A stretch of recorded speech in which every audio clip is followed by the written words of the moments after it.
प्रशासन से सहमति बाद आरएस अधिकारी प्रियंका बिश्नोई का उठाया शव। एम्स के बाहर दिन भर रहा बिश्नोई समाज का धरना प्रदर्शन। वसुंधरा अस्पताल और डॉक्टर के खिलाफ एफआईआर व सीबीआई जांच की मांग। जोधपुर आरएस अधिकारी प्रियंका बिश्नोई के निधन के बाद बिश्नोई समाज के लोगों में आक्रोश नजर आया। समाज के जनप्रतिनिधि व लोगों ने अपनी मांगों को लेकर एम्स मोर्चरी के बाहर धरना प्रदर्शन किया। उन्होंने वो परिवार वाले वसुंधरा हॉस्पिटल के डॉक्टरों पर इलाज में लापरवाही बरतने का आरोप लगाया। उन्होंने समाज के लोगों ने डॉक्टर व वसुंधरा हॉस्पिटल के खिलाफ एफआईआर दर्ज करने की मांग की है। दोपहर बाद डीसीपी पश्चिम राजश्री वर्मा के साथ समाज की वार्ता हुई, जिसमें डीसीपी ने उन्हें आश्वस्त किया कि जांच कमेटी की रिपोर्ट में अगर कोई भी कमी पाई गई तो हम मामला दर्ज कर कार्रवाई करेंगे। परिजन इस पर सहमत हुए। उसके बाद शव लेने पर सहमति बनी। सहमति बाद धरना प्रदर्शन समाप्त हो गया। परिजन शव लेकर रवाना हो गए। वहीं फलौदी के सुरपुरा में अंतिम संस्कार होगा। पुलिस तो माने है, सीबीआई की जांच तो कोई सहयोग नहीं है। प्रशासन एफआईआर दर्ज नहीं कर रही है यार। सहयोग की बात बहुत बड़ी होती है। तो वे नहीं तो जो बोले तो हाल तो आप पत्रकार हो, आपको ये तो पता है कि किसी भी व्यक्ति को एफआईआर एक लेमैन को दर्ज कराने का अधिकार है कि नहीं है। एफआईआर दर्ज नहीं कर रहे, एक प्रशासनिक अधिकारी खत्म हुआ है। इनके परिवार के लोग, उनका परिवार का है। इसी कलेक्टर के नीचे काम करने वाली लेडीज खत्म हुई है और उसका मर्डर हुआ, सीधा साधा मर्डर है। और उस मर्डर के एफआईआर दर्ज नहीं हो रही है। समाज संघर्ष करेगा, अंतिम क्षण तक संघर्ष करेगा। अब तो वो हॉस्पिटल भेजना ही नहीं है, वो कुछ भी कर दे उसके ऊपर तो कोई सुनवाई नहीं है। एसडीएम के खिलाफ कुछ नहीं हो रहा है, एडीएम के खिलाफ। तो आम औरतों के साथ में क्या होगा? असुरक्षित है इन हॉस्पिटलों की वजह से। इसको ब्लैक लिस्ट किया जाए।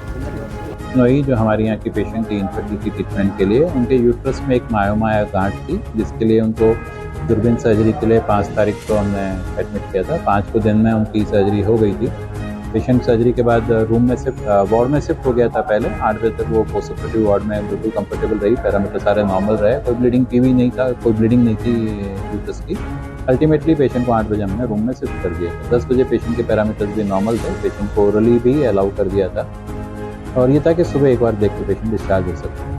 मॉर्निंग में पेशेंट को थोड़ी रेस्टलेसनेस और इरिटेबिलिटी होने लगी, तो डॉक्टर ने जब 8 बजे राउंड लिया और 9 बजे जब इलेक्ट्रोलाइट्स हमने कराए तो मालूम चला सोडियम थोड़ा कम है, पर इरिटेबिलिटी काफ़ी थी।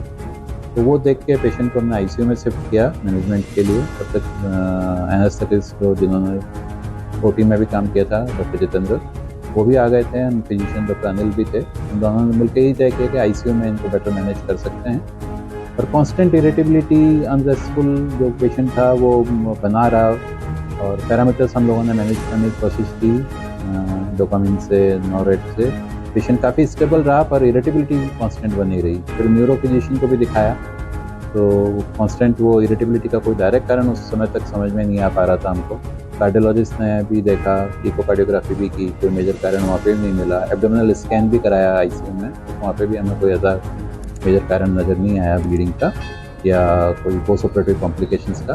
तो अल्टीमेटली हमने रात में इंट्यूबेट किया सो दैट इसका ऑक्सीजन सैचुरेशन मेंटेन रह सके और पेशेंट जो है वो प्रॉपर्ली मतलब रेस्पिरेशन ले सके, थकान नहीं हो। At that time the patient attendant said कि भाई हम प्रियंका जी को अहमदाबाद शिफ्ट करना चाहेंगे ताकि हम वहाँ पे कारण भी ढूंढ सकें और ढंग से मैनेज भी हो जाए फर्दर उसके लिए। तो सुबह इसी रात में क्योंकि पेशेंट इतना इरिटेबल थे तो हम लोग सीटी यहाँ नहीं कर पाए। पेशेंट का अटेंडेंट का भी था कि सर अब वहीं जा रहे हैं तो वहीं सीटी कर लेंगे। वहाँ जब पेशेंट अनइवेंटफुली ट्रांसफ़र हो गई, 5:30-6 बजे तक अहमदाबाद पहुँच गए। जो डॉक्टर साथ में थे वहाँ भी उनको कोई सपोर्ट किया, एक्स्ट्रा दवाई की ज़रूरत नहीं पड़ी रास्ते में।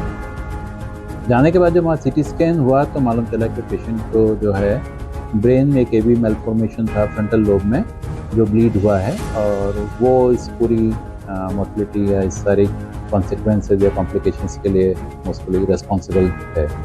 तो सर्जिकली या पोस्ट ऑपरेटिवली या एनेस्थीसिया वाइज ऐसा कोई कारण हमें नहीं समझ में आ रहा था। पर अब हमें लगा कि यस ये शायद एक कंजेनिटल कारण था जो बहुत रेयर होता है, 2 लाख में से 1% में नज़र आता है, वो था और वो ब्लीड हो गया। उसके कारण से मिसेस प्रियंका को इस सारी सिचुएशन से पास होना पड़ा।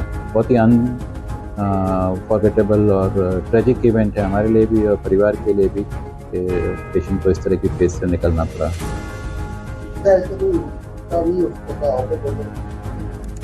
जनरली ब्लीड होने के पहले अगर पता लग जाता तो शायद ट्रीटमेंट पॉसिबल है। ब्लीडिंग के बाद में पेशेंट जब तक डायग्नोज होता है और सारी ट्रीटमेंट की तैयारी होती है, तब तक ऑलरेडी न्यूरोलॉजिकल डेफिसिट या न्यूरोलॉजिकल डैमेजेस बढ़ चुके थे, तो इसलिए ऑपरेट करने के लिए वो फिट नहीं थी पेशेंट। क्या ये बाई बर्थ हो सकता है या बाद में? मोस्ट ऑफ द टाइम ये बाई बर्थ ही होते हैं, डेवलपमेंटल कम ही होते हैं, कंजेनिटली होते हैं, डेवलपमेंटल रेयर हैं, क्योंकि ऐसा जितना रेयर है तो बहुत ज़्यादा इसके बारे में इंफॉर्मेशन साइंस को भी नहीं है, पर हाँ मोस्ट ऑफ द टाइम ये कंजेनिटली जन्म के साथ ही मिलते हैं।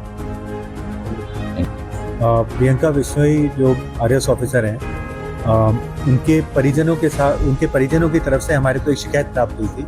उस शिकायत के आधार पर हमने एसएन मेडिकल कॉलेज जो प्रिंसिपल हैं उनको निर्देशित किया है कि आप जो विशेषज्ञ डॉक्टर्स होते हैं उनकी एक मेडिकल टीम बनाएं और उसके थ्रू जो है इसकी प्रकरण में जांच कराएं कि कोई मेडिकल नेग्लिजेंसी का केस बनता है या नहीं।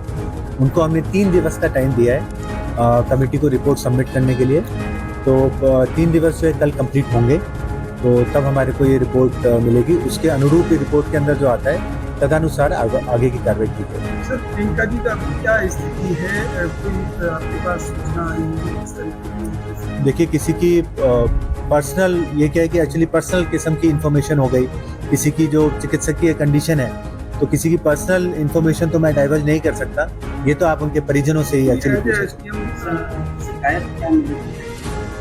परिजनों की तरफ से यही शिकायत मिली थी कि प्रियंका ने यहाँ पे एक निजी अस्पताल है उसके अंदर इलाज करवाया था, उस इलाज के दौरान जो है एलिजेड नेग्लिजेंस रही है, तो उस नेग्लिजेंस की जो है जांच कराई जाए, उसी की हमने फिर कमेटी बनाई।